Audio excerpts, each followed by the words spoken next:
की बार हरतालिका तीज 26 अगस्त गणेश चतुर्थी के एक दिन पहले आ जाती है। सहज भाषा में समझ लो तीज को। हस्त नक्षत्र तृतीया।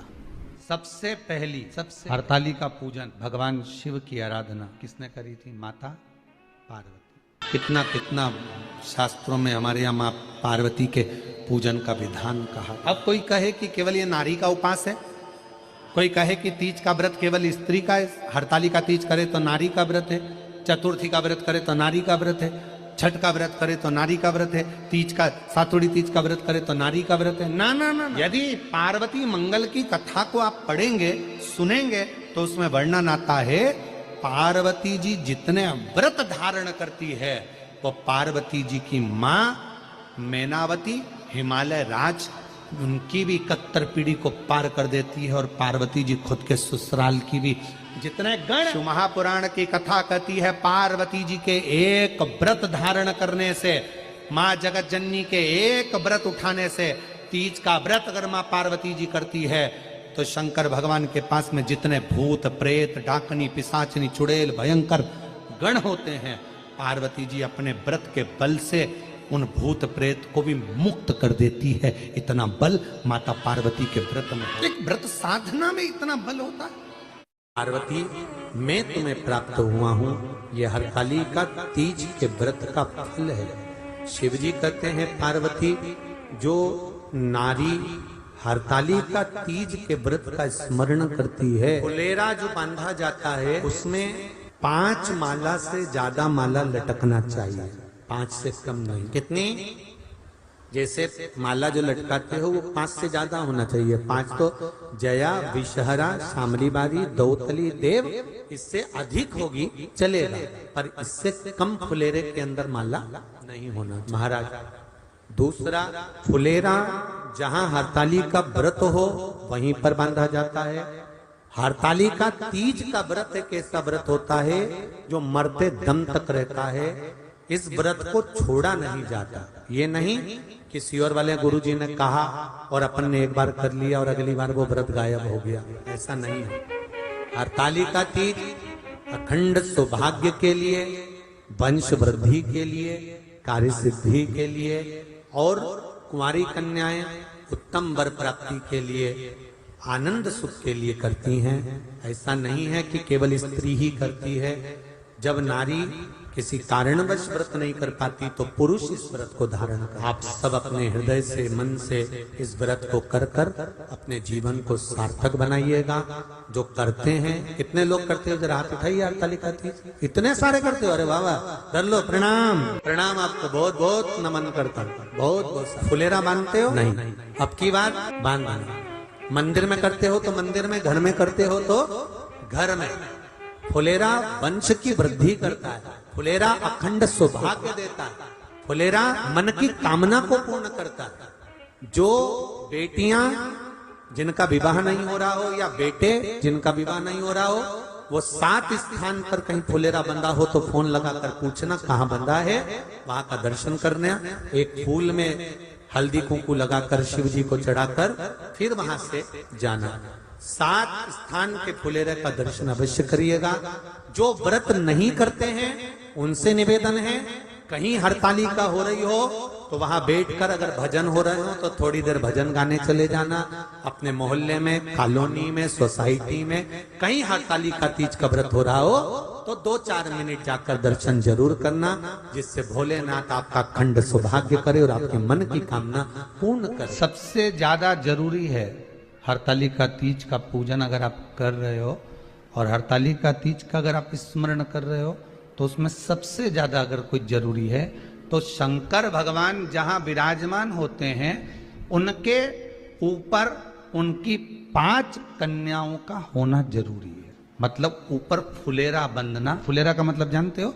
एक जैसे शंकर भगवान नीचे विराजमान है और ऊपर जो जलाधारी बनती है ना, तो जलाधारी की जगह शंकर भगवान की हरतालिका तीज के दिन जब नारियां पूजन करती हैं, माताएं पूजन करती हैं, कन्याएं पूजन करती हैं, तो उस पे जलाधारी की जगह फुलेरा बनता है। मतलब फूल की मालाएं उसमें लटका दी जाती है। अब कितनी माला लटकाना चाहिए? प्रयास करना चाहिए कम से कम 5 माला उसमें होना जरूरी है, और 5 से ज्यादा भी लटकाओगे चलेगा, पर 5 से कम नहीं होना फुलेरा। 5 कौन कौन है ये? जया, विषहरा, सामरीवारी, दौतली, देव। शंकर भगवान की 5 से अधिक अगर आप लटका रहे हो तो शंकर भगवान की और भी बेटियों का व्याख्यान है। मनसा है, अशोक सुंदरी है, ये शंकर भगवान की पुत्रियां। नर्मदा जी का स्मरण आ जाता है, नर्मदा है। तो ऐसा बेटियों का तो आप ज्यादा लटकाओगे चले जाएगा, पर कम नहीं। जैसे हरतालिका तीज का जो उद्यापन होता है, उद्यापन में सबसे मुख्य चीज क्या होती है कि जो भी आप वस्तु दान दे रहे हैं, जो भी आप वस्तु समर्पित कर रहे हैं, हरतालिका तीज के उद्यापन में जो भी सामग्री आप दे रहे हैं वो 5 होना। जैसे फुलेरा का वर्णन किया कि फुलेरा 5 माला से ज्यादा होगा चलेगा, पर 5 से कम अधिकता में बहुत बड़ा। तो उसको छोटा करने का भी तो तरीका शास्त्रों में कहा गया। गुरुजी, हरतालिका तीज का व्रत इतना भारी होता है, करवा चौथ का व्रत इतना भारी होता है, तीज का व्रत इतना भारी होता है कि हम कुछ भी नहीं खाते, यहाँ तक कि मुख में जल भी आता है ना तो उसको भी हम निगल नहीं। अब इतना भारी व्रत, और शास्त्र कहता है कि हरतालिका तीज का उद्यापन तो पहले होता ही नहीं, एकादशी का तो हो जाता है। और यहाँ तो हरतालिका तीज का, अब एकादशी का तो आप 26 एकादशी जब आपकी पूरी हो जाए, 3 वर्ष बाद अधिक मास आ जाए, 26 पूरी एकादशी का व्रत कर लो, तुम 11 पे करो, तुम्हारी मर्जी पड़े। 26 एकादशी पर जब व्रत करोगे तो ये आपके ऊपर है, 26 पर करो। पर हरतालिका तीज का जो व्रत है, इसका उद्यापन तो ना तो पहले होए, पर इसका उद्यापन ना 13 वर्ष के पहले होए। इसका उद्यापन तो जब तक कन्या हो, चाहे स्त्री हो, चाहे नारी हो, चाहे पुरुष हो, हरतालिका तीज का अगर उसको उद्यापन करना है तो 13 वर्ष तक तो आपको व्रत करना ही पड़ेगा, उसके बाद ही इसका उद्यापन। नहीं तो कहीं कहीं की माताएं तो बड़ी होशियार सोच के बैठी थी कि अब की साल उद्यापन कर, तो 13 वर्ष अगर आपके हो गए व्रत करते करते, हरतालिका तीज जानते हो ना, 13 वर्ष भगवान की भक्ति को धारण करते करते 13 वर्ष अगर आपके हो गए हैं भगवती स्मरण करते, उसके बाद में आप बड़े प्रेम से, बड़े आनंद से आप व्रत का उद्यापन करो, कोई मना नहीं। यदि आप उद्यापन कर रहे हो और आपका मन है कि मुझे उद्यापन करना ही है, तो 13 वर्ष तक जिस भाव से आप भगवान का व्रत कर रहे हो, साधना कर रहे हो, स्मरण कर रहे हो, उसी भाव से आप घर पर या मंदिर में आप शिव जी की जब आराधना करें तो उसके ऊपर फुलेरा बंधा होना चाहिए। जैसे ये शिवलिंग आपने बनाया,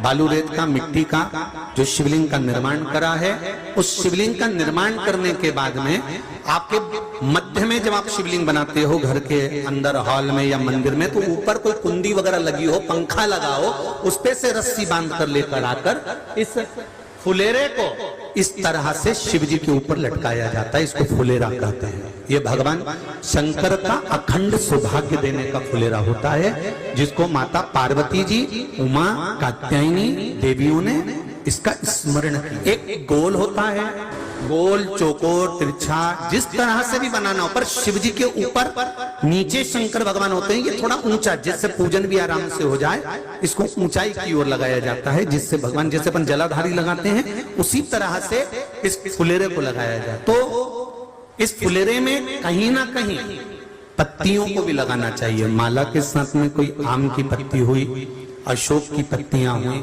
उसका भी स्मरण इसमें, उसका भी स्मरण। जैसे भगवान देवाधिदेव महादेव का शिवलिंग का जब दर्शन हो गए सबको फुलेरा का, अरे जम के तो बोलो, हो गए ना। और जितने लोग आस्था पर सुन रहे हैं, जितने लोग फेसबुक यूट्यूब पर सुन रहे हैं, अगर आपके स्मरण में फुलेरा नहीं हो तो उसका दर्शन अवश्य करिए। शिव मंदिर में अगर जलाधारी भी लगी हुई है तो जलाधारी से फूल बांधकर नीचे की ओर लटकाना चाहिए, पर लटकाना चाहिए, फुलेरा बनाना। 7 फल है फुलेरा। कितने फल है? 7। ध्यान दीजिए। पहला, फुलेरा जो नारी व्रत करती आती है और व्रत क्रम उसका चलता रहता है, उस व्रत कर्म के अंतर्गत मान लो किसी कारणवश बीमारी में, कोई गमी के अंतर, कोई सूतक सावड़ के अंतर्गत अगर नारी पूजन नहीं कर पाती है, पूजन नहीं कर पाई और उसने केवल फुलेरे का दर्शन ही कर लिया, अपने पलंग पर पड़ी पड़ी भी फुलेरे का दर्शन कर लिया है, तो नारी को हरतालिका तीज के व्रत का फल प्राप्त हो जाए। 7 फल हैं भगवान शंकर के हरतालिका तीज के फुलेरे का। पहला फल व्रत का। दूसरा, यदि कोई नारी आई और उसके संतान नहीं, 10 साल, 8 साल, 5 साल, 6 साल, 7 साल, 12 साल, 15 साल हो गए, उस फुलेरे का मात्र स्मरण कर कर एक पुष्प भी उसने अगर हल्दी कुंकू का लगाकर उस फुलेरे का टच कर कर भगवान शिव के पावन चरणों में रख दिया है और विनती कर कर गई है, तो अगला फुलेरा वो खुद बनवाती है, उसकी गोदी में संतान आ ही जाए। अगला फुलेरा वो खुद बनवाएगी, के जाएगी, जी अगली बार फुलेरा मेरी तरफ से बनवा देना, मंदिर में फुलेरा मेरी तरफ से लगवाना, अगली बार जब तुम पूजन करो तो फुलेरा मेरी तरफ से बनवाना। ये फुलेरे। तीसरा, महाराज हम कोई दान, गौदान, हरतालिका तीज की किताब है आपके, जो लोग पढ़ते होंगे हरतालिका तीज की किताब, उसमें लिखा है ब्राह्मण देव को ये दान देना है, ऐसा दान देना है। अब कोई गरीब है, कोई साधारण है, नहीं है किसी की कैपेसिटी, नहीं दे सकता, तो क्या होता है? तो कहा हम गौदान नहीं कर पाते, हम स्वर्ण दान नहीं कर पाते, हम वस्त्र दान नहीं कर पाते, हम मुद्रा दान नहीं कर पाते, हम अन्नदान नहीं कर पाते। हम ये सारे दान अगर नहीं भी कर पाते हैं तो शिव महापुराण की कथा कहती है तीसरा फल फुलेरे का है कि मात्र फुलेरे का दर्शन स्पर्श कर लेने से सारे दानों का पुण्य फल प्राप्त हो जाता है। ये तीसरा फल फुलेरे। अब हरतालिका तीज का फुलेरे का चौथा महत्व है महाराज, चतुर्थ महत्व हरतालिका तीज के फुलेरे का है। जो कुंवारी कन्या हरतालिका व्रत करती है, पहली बार जो हरतालिका तीज का व्रत करती है या हरतालिका तीज का उद्यापन कर देती हैं, या किसी कारणवश शरीर ऐसा नहीं रहा कि बिना पानी के नहीं रह सकती, तो 2 बूंद अगर उन्होंने पानी भी पी लिया है, या कोई कारणवश एक कुछ गलती हो भी गई है, तो मात्र फुलेरे का दर्शन कर लेने से वो गलती शंकर स्वीकार कर कर उसको क्षमा कर देते हैं। ये चतुर्थ भाव फुलेरे का अगला वर्णन करा गया महाराज शिव तत्व की ओर, शंकर भगवान की ओर। हम ना काशी जा सकते हैं, हम ना सोमनाथ जा सकते हैं, हम ना किसी स्थान पर जाकर एकांत में भगवान शंकर का स्मरण कर सकते हैं। मान लो हमें एकांत में बैठकर शिव की भक्ति करना है, किसी मंदिर में, किसी देवालय में जाकर भक्ति करना है, तो फुलेरे का मात्र दर्शन करने से, पूजन स्मरण करने से उस भक्ति का फल भी हमारे खाते में आ जाता है। और फिर अगला आखिरी का जो वर्णन किया गया है वो कहा गया कि पार्वती मैया गुफा में जाकर भगवान का भजन करती थी, शिव का स्मरण करती थी, और फिर अपनी सहेलियों के साथ बैठकर शंकर का स्मरण करा, जिसका फल पार्वती को मिला। तो कहा हम ना किसी गुफा में प्रवेश कर सकते हैं, ना हम किसी गुफा में या जंगल में जा सकते हैं। इस फुलेरे के नीचे शंकर भगवान की जब अर्चना करते हैं, आराधना करते हैं, हरतालिका तीज के दिन फुलेरे के नीचे हम भगवान शिव की पूजन करते हैं, तो हमारा वन में किया गया भजन का फल ही हमको प्राप्त हो जाता है। ऐसे फुलेरे का 7 चुल्लू जल या तुम्हारे हाथ में जो लोटा होता है पानी का, उस जल को जब डालते हैं 7 बार धीरे धीरे धीरे धीरे उत्तर की ओर मुख कर कर, दक्षिण में बैठकर उत्तर की ओर मुख कर कर जब 7 बार जल दिया जाता है, दल चढ़ाया जाता है, 7 वृक्ष की पत्तियों को तोड़कर शिव जी को चढ़ाया जाता है। कितना भी कष्ट का समय चल रहा हो, वो कष्ट का समय कट ही जाता है और कुछ अच्छी खबर मिलती, कुछ अच्छा मिलता जरूर। एक हरतालिका तीज के दिन फुलेरे का दर्शन, जो फुलेरा हम बनाते हैं, उस 5 समय की पूजन होने के बाद जब सुबह ब्रह्म मुहूर्त में आप भगवान शंकर का विसर्जन करने के लिए जाएं, 5वीं आरती जब पूरी हो जाए, भगवान से प्रार्थना वगैरह सब हो जाए, सिंदूरा चढ़ जाए, सिंदूरा मस्तक लग जाए, पूरा क्रम होने के बाद में, पूरी पूजन होने के बाद में जब भगवान देवादिदेव महादेव को विसर्जन के लिए लेकर जाएं, उससे पहले फुलेरे को खोल लेना चाहिए। और फुलेरे की जितनी पत्ती, फूल, इसमें ये जरूरी नहीं है कि कौन सी पत्ती लगाना है, कौन सा फूल लगाना है, जो फूल आपको मिल जाए। पर फुलेरे में अशोक वृक्ष की पत्ती, आम की पत्ती, ये जरूर लगाना चाहिए। फुलेरे के ऊपर शमी की पत्ती नहीं लगाई, शमी वृक्ष। अगर शमी वृक्ष की पत्ती आप भले भगवान शंकर को चढ़ाओ, मना नहीं, पर कोई विशेष कार्य के लिए ही शमी का प्रयोग किया। शंकर भगवान को यदि कोई बहुत रोग ग्रसित हो गया या बहुत तकलीफ में है तो शमी का पत्ता उसमें फुलेरे के अंतर्गत महाराज। पांचवी पूजन आरती पूर्ण होने के बाद में जब भगवान को विसर्जन के लिए लेके जाएं उससे पहले फुलेरे के सारी मालाओं को फूलों को निकालकर नीचे रख लें, प्रणाम करें और माता पार्वती जी से विनती करें, हैं माँ जैसे आपका अखंड सौभाग्य है, आपके हाथों में भर भर चूड़ियां हैं, मस्तक पर चुंदड़ी है, माथे पर बिंदी है, मांग में सिंदूरा है, हे माँ ऐसी कृपा करना। हमने भी हरतालिका तीज का व्रत करा है, हमारे भी हाथों में भर भर चूड़ी रहे, मांग में सिंदूर रहे और मस्तक पर बिंदी रहे, ऐसी कृपा माँ बनाकर प्रणाम कर। हरतालिका तीज का फुलेरा और शिवलिंग जो आपने बालू का बनाया है, माता पार्वती बनाई है, गणेश जी बनाए हैं, सब भगवान का विसर्जन में रखें। जो नदी तालाब बावड़ी जहाँ विसर्जन करते हैं। श्री शिव चालीसा। जय गणेश गिरिजा शुभन मंगली मूल सुजान, कहति अयोध्या दासी तुम देहु अभय बलिदान।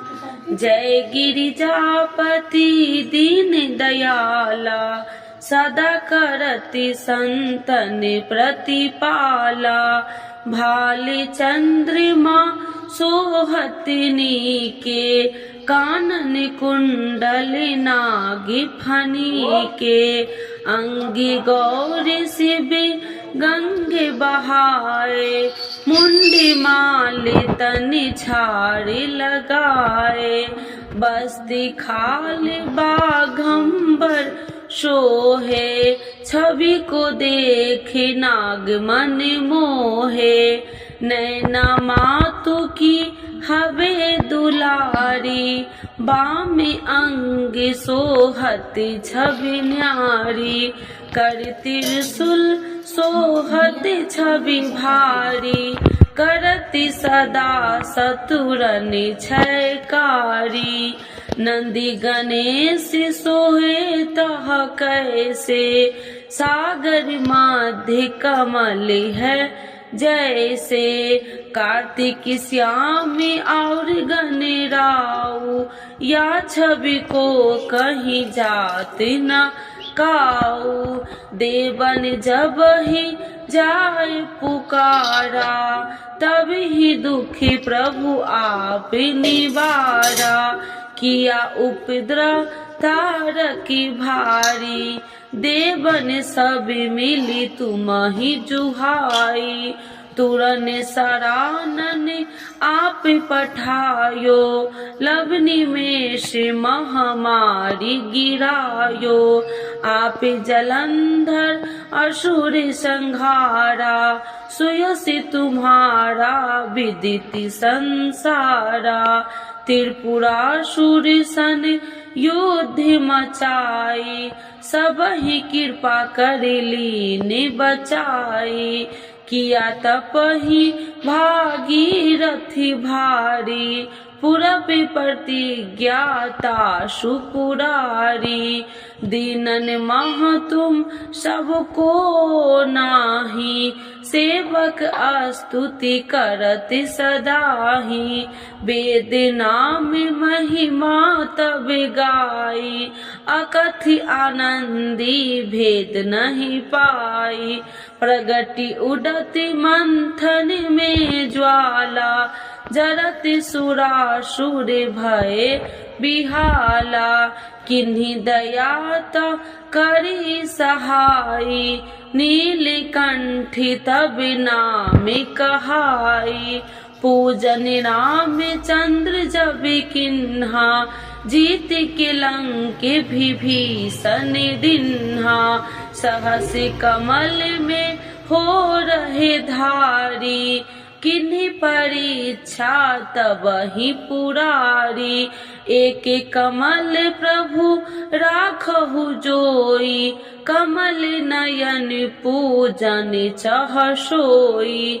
कठिन भक्ति देखी प्रभु शंकर, भय प्रसन्न दिए इच्छित वर। जय जय जय अनंत अविनाशी, करत कृपा सबके घटवासी। दुष्ट सकल नित्य मोह सतावे, भ्रमत रहो मोहि चैन न आवे। त्राहि त्राहि मैं नाथ पुकारू, यही अवसर मोहि आने उबारो। ले त्रिशूल शत्रु को मारो, संकट से मोहि आने उबारो। माते पिता भ्राता सब होई, संकट में पूछत नहीं कोई। स्वामी एक है आस तुम्हारी, आए हरहु मम संकट भारी। धन निर्धन को देते सदाही, जो कोई जाचे सो फल पाही। स्तुति कहे विधि करे तुम्हारी, क्षमहु नाथ अब चूकी हमारी। शंकर हो संकट के नाशन, मंगल करन विघ्न विनाशन। योगी अति मुनि ध्यान लगावे, सारद नारद शीस नवावे। नमो नमो जय नमः शिवाय, सुर ब्रह्मादिक पार न पाए। जो यह पाठ करे मन लाई, तापर होती है शंभु सहाई। ऋनिया जो कोई हो अधिकारी, पाठ करे सो पावनिहारी। पुत्रहीन कर इच्छा जोई, निश्चय शिव प्रसाद ते ही होई। पंडित तिरोदशी को लावे, ध्यान पूर्वक होम करावे। तिरोदशी व्रत करे हमेशा, ताकि तन नहीं रहे कलेसा। धूप दीप नैवेद्य चढ़ावे, शंकर सन्मुखी पाठ सुनावे। जन्म जन्म के पाप नशावे, अंत धाम शिवपुरी में पावे। कहत अयोध्या दासी आस तुम्हारी, जानी सकल दुखी हरहु हमारी। नित्य नेम कर प्रातः ही पाठ करो चालीसा, तुम मेरी मनोकामना पूर्ण करो जगदीश।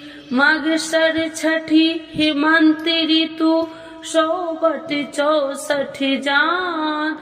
स्तुति चालीसा शिव ही, पुण्य के कल्याण।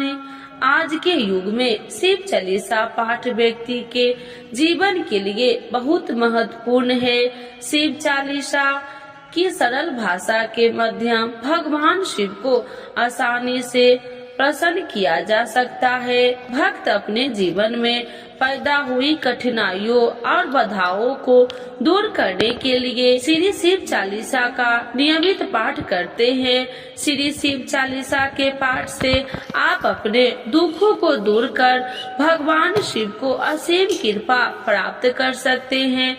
शिव चालीसा का पाठ हमेशा सुबह जल्दी उठकर स्नान करने के बाद करना चाहिए। भक्त प्रायः सोमवार, शिवरात्रि, प्रदोष व्रत, त्रियोदशी व्रत एवं श्रावण के पवित्र महीने के दौरान शिव चालीसा का पाठ किया जाता है। तो एक बार बोलिए प्रेम से शिव जी की जय, माता पार्वती की जय।